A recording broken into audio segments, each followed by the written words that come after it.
Hello everyone, welcome back. You are in my channel Ramakrishna Mathjon. Now I will discuss about one question from linear algebra, CSNA December 2025 memory based question. Okay, so the question is given that if V is finite dimensional. Okay, finite dimensional. Okay, vector space over R के ऊपर एक finite dimensional vector space है and जो मेरा inner product जैसे define करके रखा है वो है trace of A star B. ठीक है, okay, let you can say A transpose B और A B, basically A B, ठीक है ना, A B, let W K equal to A such that inner product of AB equal to 0. Okay, where B is a matrix of rank this K rank K.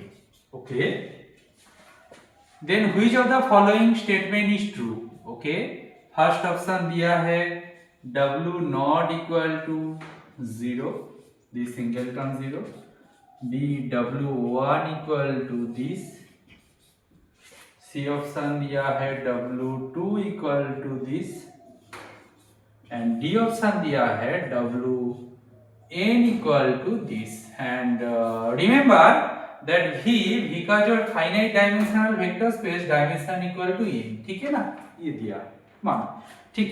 ये hopefully part सी का question है and ये question को कैसे approach किया जाएगा, ठीक है।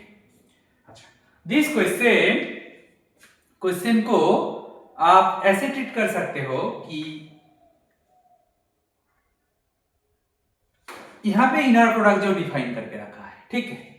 अच्छा, हम देखते हैं W नॉट होता क्या है। ये बहुत आसान है एक्चुअली, दिखने में मुश्किल लग रहा है, मतलब क्या नोटेशन है अच्छे से देखो, A, B इक्वल टू 0, ठीक है।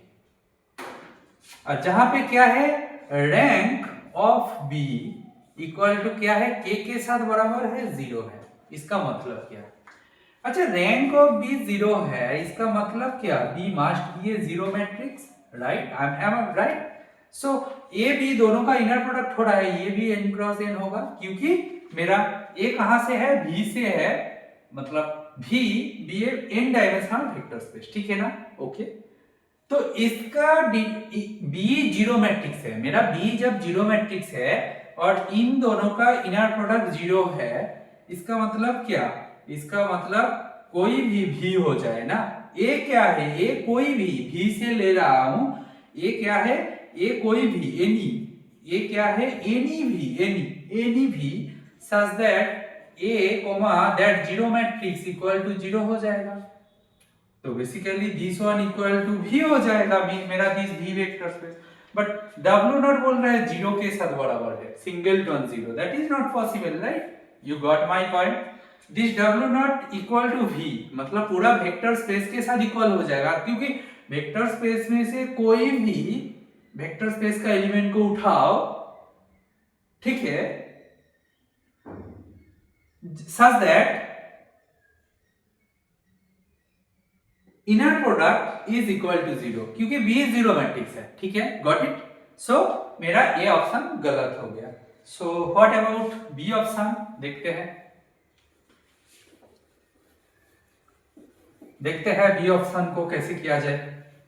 अच्छा, अभी ये बताओ कि मेरा W1 कैसा दिखेगा, W1 दिखेगा A such that inner product of A, B equal to 0, where rank of B equal to क्या है, 1 है।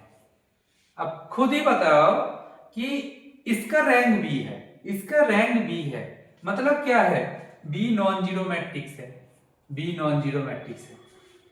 तो जब कब ये inner product A B equal to 0 होगा, बताओ? ये 0, ऑलवेज 0 होना चाहिए ना, such that this one is always 0। तो हम बी का रैंक 1 है, बी का रैंक 1 है, इसका मतलब ऐसा कोई एक पर्टिकुलर बी मैट्रिक्स नहीं है। बी मैट्रिक्स ऐसा नहीं है कि 1 बाकी इस पूरा एलिमेंट 0 है ऐसा चूज कर लिया। ऐसा भी तो हो सकता है, ये पूरा 0 है, ये टर्म 1 है, ऐसा हो सकता है। मिडिल में भी हो सकता है, तो बी कोई भी हो जाए जिनका रैंक वाज 1 दिया है, इनके साथ इनर प्रोडक्ट 0 होना है। इसका मतलब है a must be 0, that implies a must be equal to 0। 0 क्या है? Matrix, right? 0 मैट्रिक्स। इसका मतलब क्या? W1 equal to singleton 0। Got my point? ये पॉसिबिलिटी है, क्योंकि इसको 0 मानना इसीलिए पड़ेगा क्योंकि B मेरा फिक्स नहीं है, तो बस B के ऊपर ये दिया है, उनका रैंक 1 है, बस, ठीक है। सेम लॉजिक से हम W2 बना दिया, तो ये क्या हो जाएगा? इसका रैंक 2 होगा, इसका रैंक 2 होगा। Still be non zero matrix है। सेम लॉजिक में मानो यहाँ पे एक 1 है, यहाँ पे 2 पाइवोटल एलिमेंट मिला, तो रैंक ऑफ बी 2 है। बी दूसरा कोई भी तो हो सकता है, तो उनके लिए पॉसिबिलिटी क्या है? एक को 0 होना पड़ेगा, ठीक। तो मेरा बी ऑप्शन सही है, सी ऑप्शन सही है। सेम वे में डी ऑप्शन भी सही है, क्योंकि जब हम लोग WN के बारे में सोचेंगे, इनका फुल रैंक हो जाएगा। फुल रैंक मतलब ये जो बी तो नॉन जीरो है ही, उनका फुल रैंक है, तो ऐसा टाइप नहीं लिखेगा। बी ऐसा है, कोई भी नॉन जीरो एलिमेंट से बनाया हुआ है, बाकी सब जीरो हो जाए, एटलीस्ट n पाइवोटल एलिमेंट मिल जाए, तभी तो रैंक बी का n होगा, और ये n क्रॉस n मैट्रिक्स ही है, ठीक है। तो मेरा जो WN होगा वो भी 0 होगा, क्योंकि a का और कोई पॉसिबिलिटी नहीं बच रहा है, ये मस्ट भी है 0 मैट्रिक्स। तो दैट आल्सो ट्रू। तो आपका जो करेक्ट आंसर होगा B, C and D option, ठीक है। आंसर क्या होगा? B, C and D option. Hopefully this approach is helpful for you and you understood this approach. I hope this will help you, and if you like this solution, please share and subscribe my channel. Thank you.